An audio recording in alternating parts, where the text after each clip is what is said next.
customer's house, and we're going to test out a grounding sheet, and we do know it works because when we use a voltmeter, it went from 2.5 volts down to about 35 millivolts as you hold on to it. But now when he's actually holding on to the NFA 1000, we have about 37 volts per meter. Now go ahead and step on top of that, and you would think it would go down, but it goes back up. It goes up to doubles almost.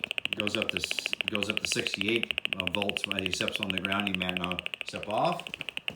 Now we're down to 38. Okay, that's very, very interesting. I'm gonna have to go back to my notes and I'll talk to a couple people about if there's anything we can do about that. That's very, very interesting. We know the dog's safe right now. He loves it. Look at that. I think the reason it's doing that is because that's not a good ground.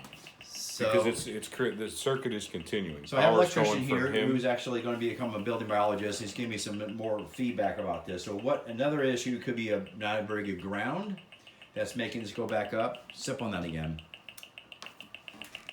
So again, it goes back up. Yeah. All right. I'll get some feedback on this. Yeah, this is good. I'm glad we did this little video here to kind of see what's going on.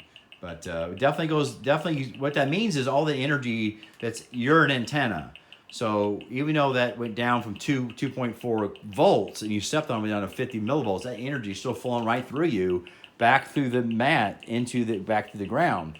Now, as what Orrin Miller says, that's what he doesn't like about it, because now you're bringing the energy throughout their whole body. That is his thinking about that. But I'll see if there's something else that we can do. Maybe a nuisance current blocker could make a difference on this situation, and I'll talk to Andrew Mac Afee and Bill about that. Yeah, so we got good numbers on the voltmeter, but not so good on the electric. That's right. It brought the electric field up. But I think we can adjust that, because that's what Andrew Mac Afee does with nuisance current blocker. He can plug it in to that, and it should be able to adjust with a little. So that when I step on this, and again, you think though it's because we're grounded. If this were run to the yard, it would probably not have this effect. Because you think maybe there's some resistance here, because now he's an antenna. He's absorbing that radiation. He's picking it up, and electric fields are going there's up. already current on the ground. So as soon as he's touching something grounded, he's going to pick it up too. Okay, interesting. All right, I'm glad we did this test to see. So if we used your that thing into that, if that well, it would take the dirty power out of it, but you're still going to have the current flow. Okay. You're going to still have the current flow, so that won't necessarily maybe change it.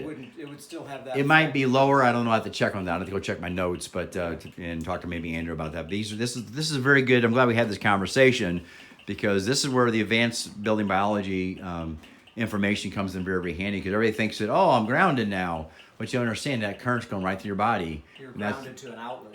You're grounded to an outlet, but all that energy, all electrical field now is hitting your body, going through you into the sheet, and it's going through your body at the same time. It's trying to get back. So it's in your electrical system, Yep. traveling down through all your different tendons and That vessels. makes you an antenna. There's a pro and con to it. Yeah, There's a pro and con. So that's why the current nuisance blocker that Andrew Mac Afee invented is available for $350, and we can see if maybe that may make a difference. I'll do some research on that. Right.